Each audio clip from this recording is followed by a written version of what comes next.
Yes, Doc. John DeGrace. Present. John Durso. Present. George Gordon. Present. Linda Green. Wanda Jackson. Edward Powers. Present. George Sibro. Present. Don Toon. Kathy Weiss. Present. Bridget Russell. Doc, we have a quorum. Thanks so much. Let's move this along. We're going to have an approval of the minutes. Do I have a motion to approve the October 15, 2019 minutes? Motion. Motion. Okay, do I have a second? Second. Second. All right, all in favor? Aye. Any opposed? Motion carries 6-0. And I'm going to ask that we do a motion to approve the November 12, 2019 minutes. Motion. Do Make I a have a motion? second? I'll second it. All in favor? Aye. Any against? Motion carries 6-0. Trustee Weiss, I think you had introduced this originally. Would you be kind enough? Oh, my pleasure.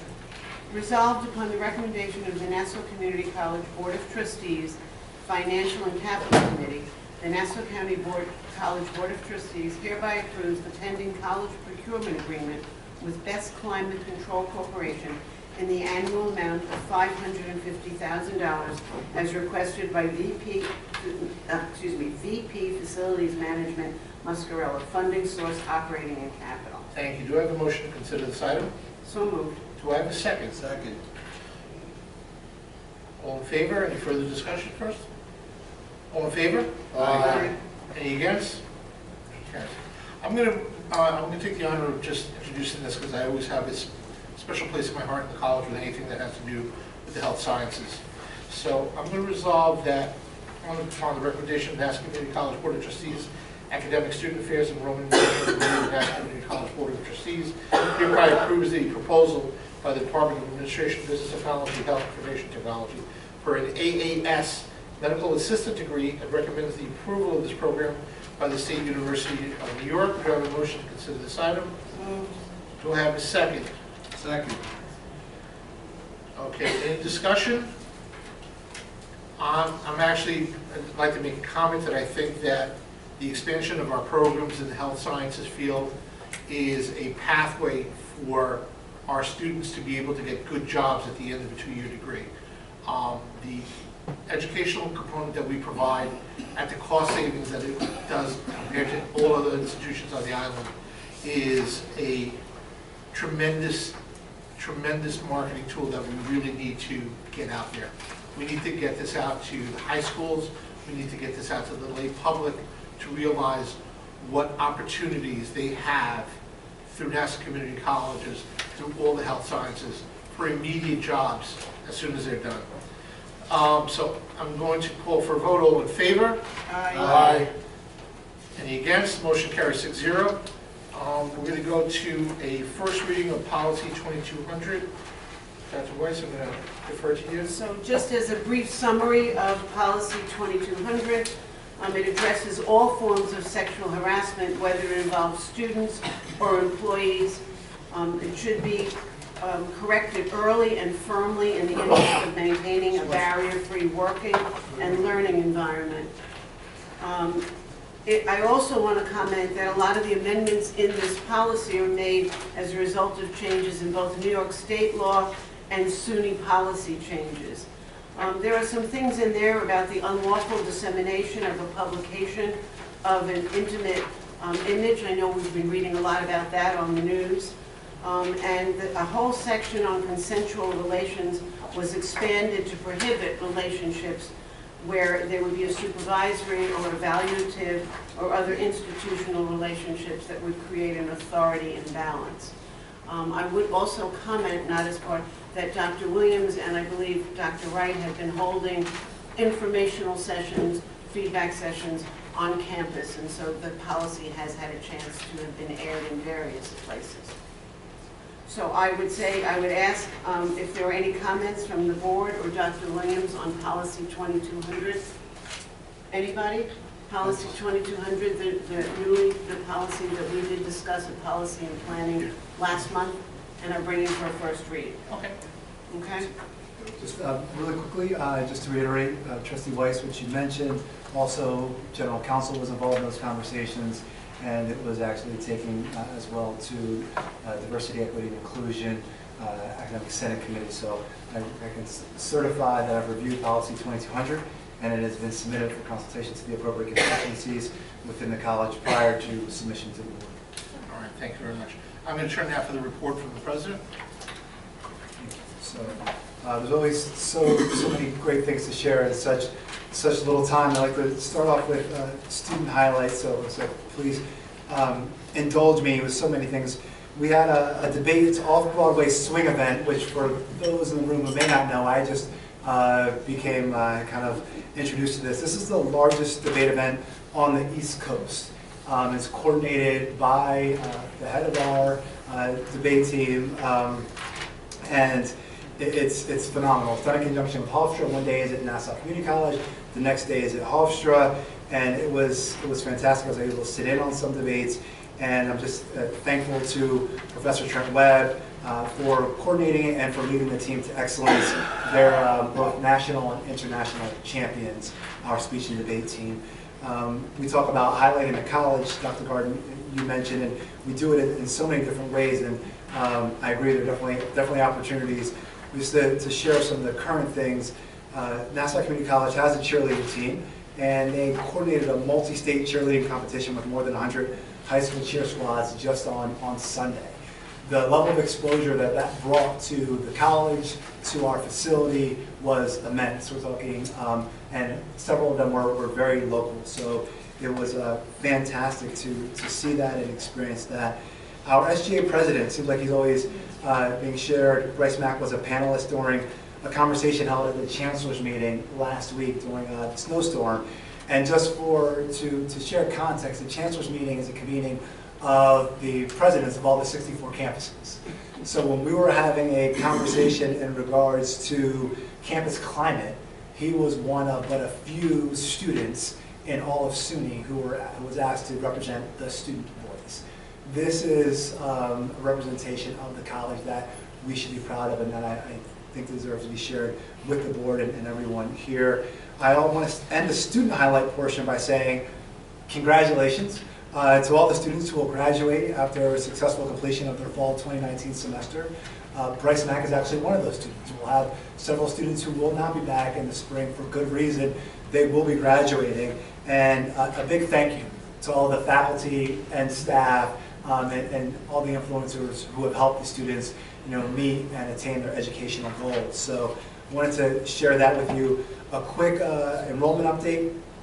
Winter, we're a little less than 1% behind where we were this time last year, which is fantastic, and I want to thank the individuals who review our enrollment reports on a daily basis, out of the Office of Admissions and the Registrar's Office, and advising and coordinating with our deans and our chairs to really help integrate more online courses for winter. That's something that we're piloting this year, and we're embracing it, and we need to figure out how to ensure those students are successful. Spring enrollment has been underway, and we need to really capture that and work on it. We'll be having conversations in the near future about campus climate, activism, and accountability. These were some major items that were the context and really just what the chancellor's meeting was about. There was a diversity conference that subsequently, a few days after or the day after the chancellor's meeting, where people from all 64 campuses went and they met for several days about diversity, equity, inclusion. For plenty of reasons, we'll be revisiting some policies that have been drafted. I'm sure the board is fully aware, another reason why I want to bring this to your attention, of what's happened at some SUNY schools, and also maybe more, you might be familiar with Syracuse incidents that have occurred lately. So we really need to have, I say, belts and suspenders when it comes to how we can be productively civically engaged, foster intellectual curiosity, and do it in a respectful way, because things are happening that are not respectful and not adhering to intellectual curiosity. Guided pathways is something we endeavor to pursue, and I've shared with the board a book, kind of what I think will be a seminal piece in years to come, and it's also will be shared with members of the cabinet who have not received it as of yet. It's Redesigning America's Community Colleges. If you're interested in a copy, let me know. It's a fantastic read. It's full of research. And on that note, in regards to the first two pillars of guiding pathways, which are clarifying a path and mapping pathways to student end goals, and the second one is helping students choose and enter a pathway, I want to share with the board and everyone here some important information in regards to our fall 29 students. So this information I'm going to share, I apologize to my left side. In fall 2019, we have 1,492 non-degree, new degree and non-degree students who were admitted but never registered at the college. 1,492. I think everyone's kind of coming to terms with I like data, probably going to be a data point during all my reports. 1,492. 497 of those students registered somewhere else. Okay, there was... I'm sorry, just go back. 1,492 were what? They were accepted. They went through the process of applying. They went through the process. They were accepted, and they did not. Never registered at our institution of higher education. Got it. Thank you. 1,492 students for fall of 19. 497 of those students went to another institution of higher education. 497. So about a third, right? With the top competitors being Farmingdale, Suffolk County Community College, and Queens Community College. Right, those are our top three competitors. My understanding is that has not changed. That's pretty standard. One opportunity that we have is obviously the 497 in our competitors, right? However, if we look at this in a different way, the other 1,000, they went nowhere, everybody. Board, everyone here, everyone who watches this video, it's 1,000 students who in fall 19 went to no institution of higher education. And now we can argue that maybe they deferred and they're coming somewhere in the spring. You can say that not everybody uses National Clearinghouse and they don't work for it. The fact is the overwhelming majority of institutions of higher education use this data, so we can stand on that roughly 1,000. The challenge and opportunity for us, the way in which I'm continuing to engage the colleges with these types of components, and how do we, as we proceed and advance the college and the students an opportunity, is how do we dive into that? How do we look at those 1,000 students who did not come here and find out why, right? And we've done surveys, and we need to figure out kind of more behind that, because that's 1,000 students, and if it's true to form, 80% of the students we serve are from Nassau County.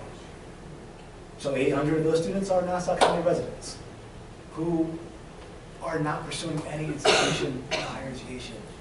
That is a huge opportunity for us that won't be solved tonight, but these are the types of things that you're going to hear me share, in the coming months, when we all gather and I share, based on everything I've heard and promising practices and successful strategies, the vision for us moving forward. These are the critical conversations I'm going to ask us and challenge us to endeavor upon. Dr. Williams, can I interrupt for 1 second? Please, Chair Barton. You gave me a numerator. What was the denominator? How many applied and did come here? I can get you that information. I was more focused on... Yeah, no. That's a fabulous... Yes. The fact that we have 1,000 students is huge that did not go anywhere. I just want to know what was the number that did, just so I can have... Is it 4, 5? Several thousand. I'll get you the exact number. Thank you. Immediately. But several thousand new students that we do have. So the opportunity is there, and we know that when... So those are the things that, I'm going to urge us to think about and how we leverage those opportunities. In closing, I really I wanted to say, the holiday season, and I'll read this so I don't mess it up, and a time for expressing gratitude and appreciation. And I wanted to take a small moment to share how wonderful this first fall at the college has been. I remain truly humbled and grateful to serve as the president of Nassau Community College. I'm extremely thankful to everybody who's spent time communicating and sharing how we can advance the college and being supportive of my learning journey. While I continue to learn each day, as someone, I just mentioned this, is dedicated to lifelong learning, I will spend the end of this semester and the beginning portion of next semester continuing to meet with people in groups, as well as poring over the months of interactions so I may reflect my experiences back to the college community, subsequently communicating a vision and path for the future that is influenced by those experiences, the unique factors that we need to embrace, as well as successful strategies and promising practices. I mentioned this, I got a little off script. I'm hopeful that everybody will be able to see themselves in the vision as a positively contributing member to the future of NCC and ensuring enhanced access, completion, and post-completion success. Thank you all at this table. Thank you all out there. Thank you all who will be listening. Season's greetings. Merry Christmas, Happy Hanukkah, Happy Kwanzaa, Happy everything, Happy and Healthy New Year to all of you. Thank you for everything. I look forward to being here for a long time. We're going to go to the speakers list. Jolette Williams.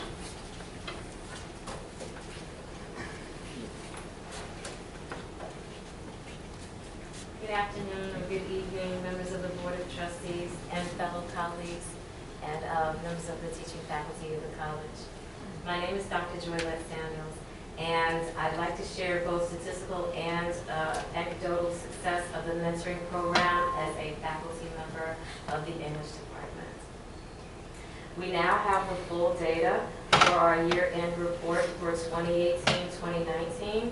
We saw 1,067 students and had a total of 2,043 kept appointments.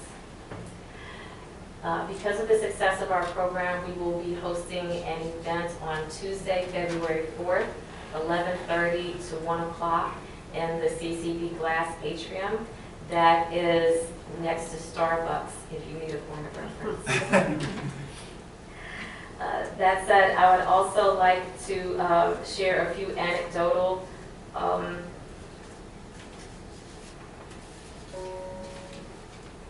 examples of how successful our program has been.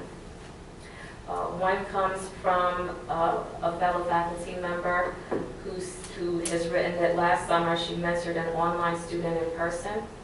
The student took her full course load online and registered and paid online.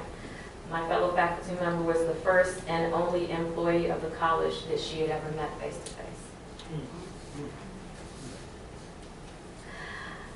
Another one of my colleagues shares her experiences with the greenhouse as a mentor to students who have young children who are being serviced by the greenhouse services and are taking full course loads here. She says that, and I'll speak for her in first person, I haven't been able to get parents to commit to a session. They're just too busy. However, sitting at the table, I am able to answer random questions and chat with parents. They're watching their kid climb the toy right by my table. However, I feel like I am making some progress with the students in providing encouragement for them as they continue with their course load, their classes, and encouraging their continued matriculation here at the college. I also have anecdotes, 3 in fact, from a fellow colleague who says, and I've left out last names for reasons of privacy. Jenna, a bright and insightful student, showed an immediate interest in our mentoring program. When we met, she expressed relief that there was someone to talk to about academic concerns and psychological concerns. As a 101 student, Jenna was perturbed about the manner in which her ADD was affecting her writing. She found it difficult to stay on topic. I had already seen this in initial assignments that had earned only C+ for the reasons she already knew. Instead of delving directly into academic topics, we talked about her aspirations. She is a gifted violinist and an artist, but she wants a career in psychology, so turning her free, roving creativity will be important. She recognized a kindred spirit in me. She expressed her upset that her mother was conventional and unable to accept her daughter's unconventionality. For example, Jenna came to class dressed as a scary version of Batman's Joker. I told her I thought her conflict with her mother was having more impact on her than she thought. I asked her if she was receiving help in managing the ADD. Most helpful was my explaining that I thought structure-aided creativity provided the structure she was flexible. She liked this idea. She's playing in school concerts and improving in 101. One of her recent papers actually earned an A-. So there is progress, both with social and academic and emotional and all three, and intellectual pursuits that especially the newly recruited students are advancing within their lives here at the college, not only academically, but in a holistic way. Dr. Williamson, would you like to give us a copy so that we can incorporate it into our minutes? I would be happy to. All right, thank you very much. Sure. Thank you.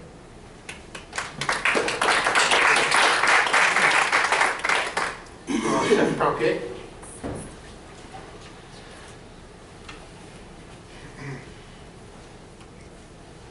Hi. First of all, I want to thank you for all that you do throughout the year, and I want to thank you for. Thank you for that, and I want to double down on our invitation to our holiday party, which will be on December 18th from 3 to actually 6 p.m. down in the multi-purpose room. We're going to have some entertainment. Students are going to be here doing the entertainment, and we've invited a well-known, renowned piano player who was in this room to be helpful in that area. Okay, and we hope that he can come. I'm listening to the great words that you said about Trent Webb and his speech and debate team. Let me give you a little story. I've been following Trent in the emails that come out regularly about the great success that his speech and debate team has. And I've been around here for a while, so it's a good 15 years. So I decided to go to a presentation they did. There was a point in time in my life, actually for 30 years, where I trained public speakers for competition. So I was very anxious to see the level that these students were at.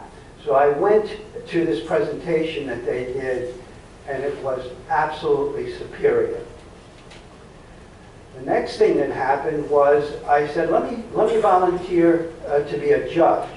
And this fall, I volunteered to be a judge, and I watched our students perform, competing against students from four-year colleges, 2 colleges from down south. Seton Hall was there, I believe Hofstra was there, and others. Our students did extremely well. Also, the business department, back in the spring, had a presentation for their classes, and it was called Business Day in America, and I and Frank Facenda were asked to come in and do a presentation on unions. And we did. I was much better than Frank.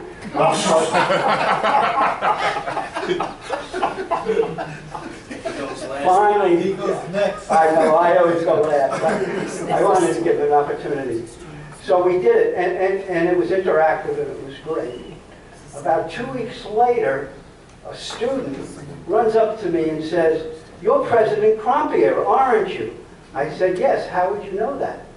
He said, "Well, I was at the business day, and I learned so much from you and President Facenda." More from you than Facenda. Okay. So his name was Joshua, and I was very impressed with him. I said, "What year are you?" And he says, "Well, I'm a high school student here taking college courses." I said, "Really?" And I love the way he expressed himself, and I love the way he had the courage to come up to me and just address me at my age. So the bottom line of it was, I said, "Here's my card, give me a call. If you want to learn more about unions, just give me a call." 2 days later, he gives me a call. I had him up to the office a couple of times. There was one meeting that we had him sit in, and he was excellent. And I said to myself, this kid should be on the speech and debate team. So I recommended him to Trent Webb, and I recommended that he go to the first meeting. Well, this kid has come in 5th and 7th in his first 2 competitions. And, you know, we talk, and he can't say enough about Professor Webb and his assistant. But also, he tells me, well, they have me doing this, I have to do that, I need to do this. And it's quite amazing what this young man is getting from this program, and particularly those two faculty people. So I just wanted to bring that to you. Thank you very much. Okay, Frank, now it's your turn.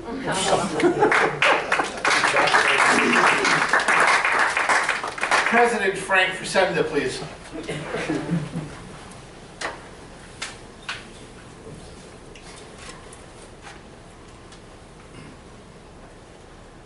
So, when I met Josh, we were trying really hard to remember who the other faculty member was at the Business in America Day. But no matter how hard I tried, he really couldn't remember. So, you know, on that note, I do want to say, in the 35 years that I've been here, I have been a faculty advisor for so many different clubs.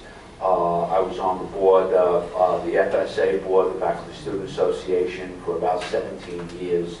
And I've just watched so many student government leaders pass through this campus, so many club leaders pass through this campus, so many faculty advisors, okay, give of their time to help students in so many extracurricular activities, watching the athletic teams year after year after year succeed in the pursuits that they have embarked on.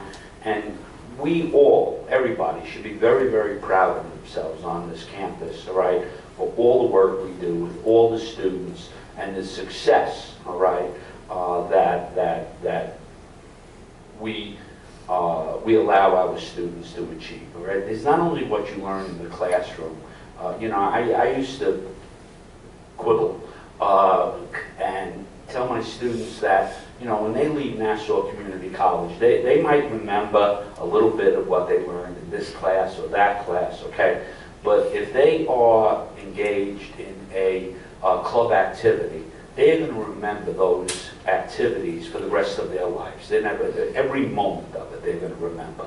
So both in the classroom, out of the classroom, and I have to give credit to the English department and what they do with their seminar hours, all right, how they touch students' lives in so many different ways. Another thing I just want to mention on this note is I do have to talk about the faculty, and I do have to talk about some of the success that I want the faculty on this campus to achieve.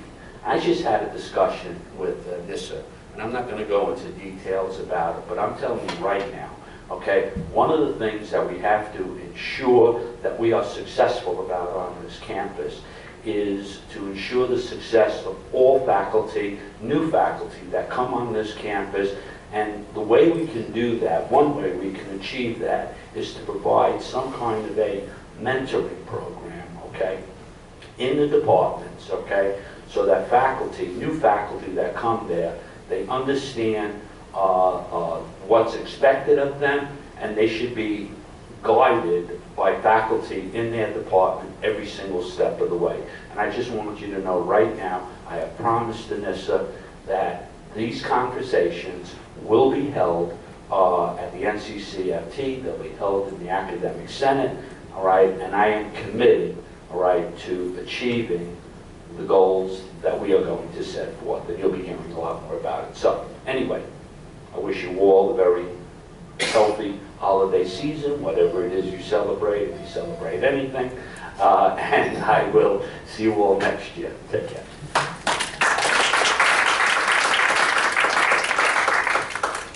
I would personally like to thank Seth Trompier and Frank Fresenda for their 150 plus years of service to this institution. Ladies and gentlemen, I see that spirit of community in NCC. I see a resurgence of what I think is the promised hope of this institution, a union of the faculty, the administration, and the board with a unified vision for the success of our students. In that spirit, I want to wish you all a very Merry Christmas, Happy Hanukkah, Happy Kwanzaa, or whatever else you wish to celebrate in your hearts. So, the next Finance Capital Committee meeting is scheduled for Tuesday, January 14, 2020, at 5 p.m., followed by the full board meeting. The board will open public session at approximately 6:15 and resume public session at approximately 7:30. I request a motion to adjourn this meeting. Do I have a motion? Motion. Do I have a second? Second. So done. All in favor? Aye. Motion carries 6-0. Meeting adjourned at 7:35.